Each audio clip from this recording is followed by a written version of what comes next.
Hi guys, it's me, Van. Today I'll read for you the next part of the story, The Wizard of Oz. Let's start. At last, the road left the forest. Now they could see fields of flowers all around them, bright red poppies. "They are beautiful," said Dorothy, "and they smell wonderful." She sat down and closed her eyes. Toto lay down beside her, and the lion yawned. "Something's wrong," said the Scarecrow. "The poppies are making them sleep." "But you're all right," said the Tin Man, "and so am I, because we can't smell anything. Let's carry Dorothy and Toto to somewhere safe. Len, you must run as fast as you can before you fall asleep too." They carried Dorothy and Toto far away from the poppy fields. Soon the lion felt more awake and much better. "Wake up, Dorothy," said the Scarecrow. "Look!" Dorothy opened her eyes. "That must be the Emerald City," she said. The city had a high wall around it. Its gates were covered in shining emeralds. As they arrived, the gates opened and they walked into a high room. There was a little man wearing green clothes. He had a box full of green glasses.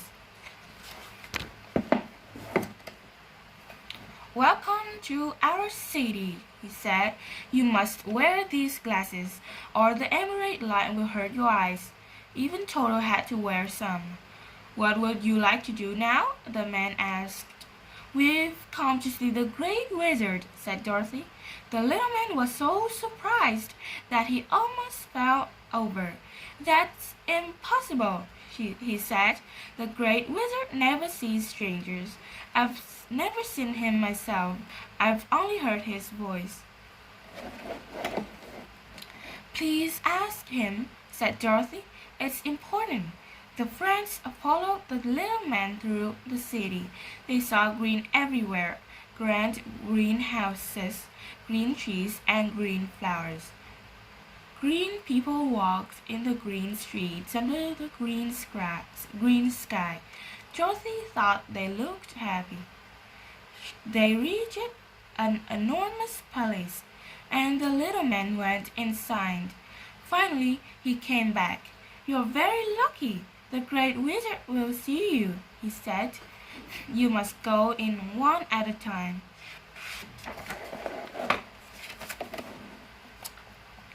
Dorothy picked up Toto and went into a huge hall. At one end was a throne, and on the throne was a giant green head without a body. "I am the Great Wizard," said the head. It had quite a normal voice. "What do you want from me?" "Please," said Dorothy, "I want to go home to Uncle Henry and Aunt Em. What shall I do?" "You must kill the Wicked Witch of the West," said the head. "I can't do that," said Dorothy. "It's the only way," said the head. "Now go." Dorothy came out and told her friends. They felt very sorry for her, but they couldn't think how to help. "It's your turn now, Scarecrow," said Dorothy.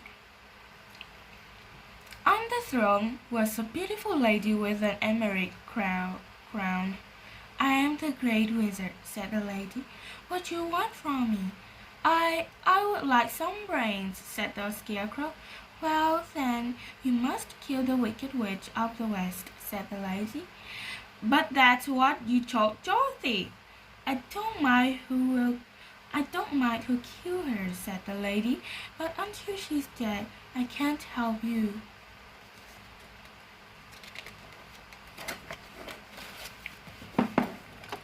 The Scarecrow went down and told his friends. "That's rather cruel.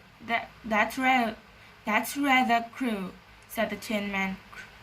"Perhaps the wizard doesn't have a heart, either." He went into the hall next.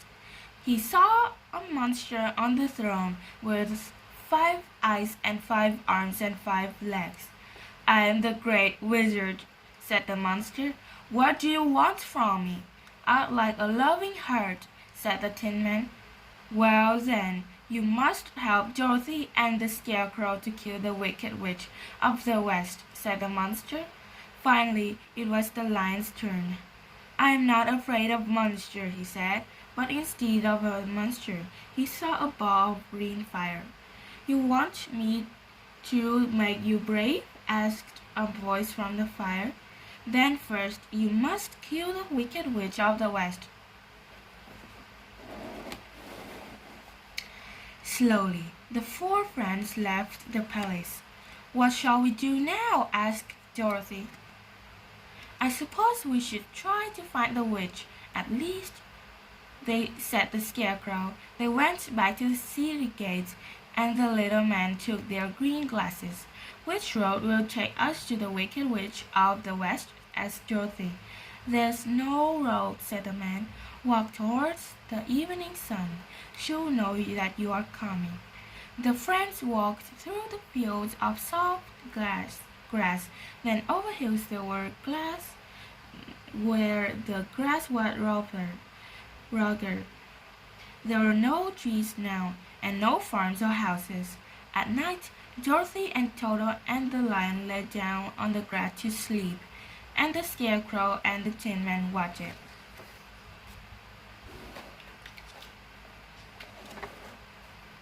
Someone else was watching too.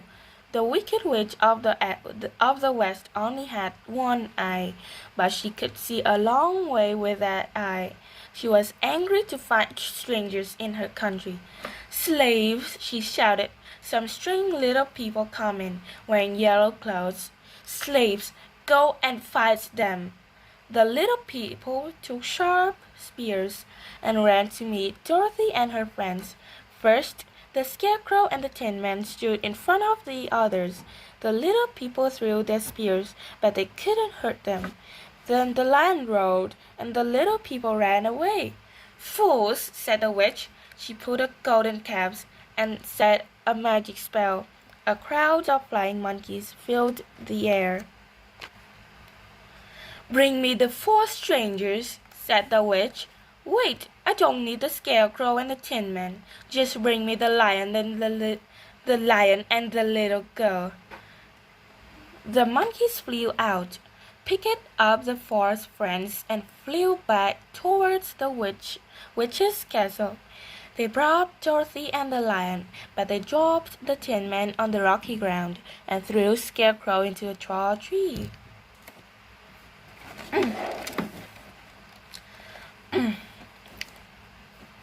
When the witch saw Dorothy's silver shoes, she smiled.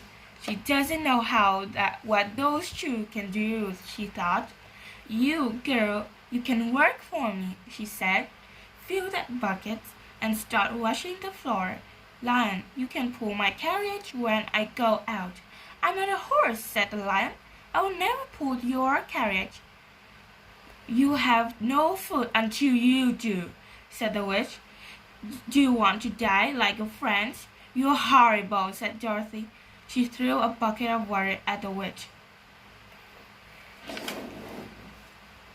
Help! Screamed the witch. Stupid girl! Water is the worst thing of me. I'm melting! She became smaller and smaller until only her clothes and the golden cap were left in a pool of water. You've killed her, the little people cheered. We are free! We are free! I am glad about that, said Dorothy. I just wish the Scarecrow and the Tin Man could be here. Can we help? Asked the little people. They fetched the broken pieces of the Tin Man and carefully repaired him. Then they cut down the tree where the Scarecrow had fallen and lifted him out. The four friends were together again.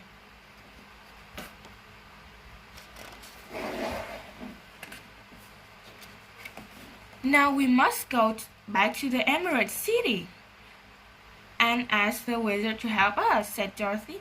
But how can we find it from here? Trying to use the golden cap, said the little people.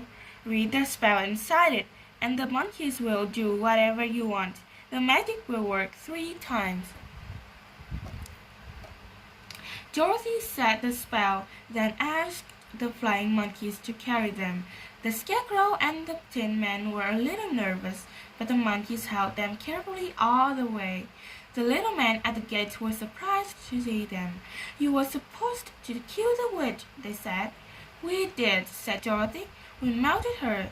So now we really have to see the wizard."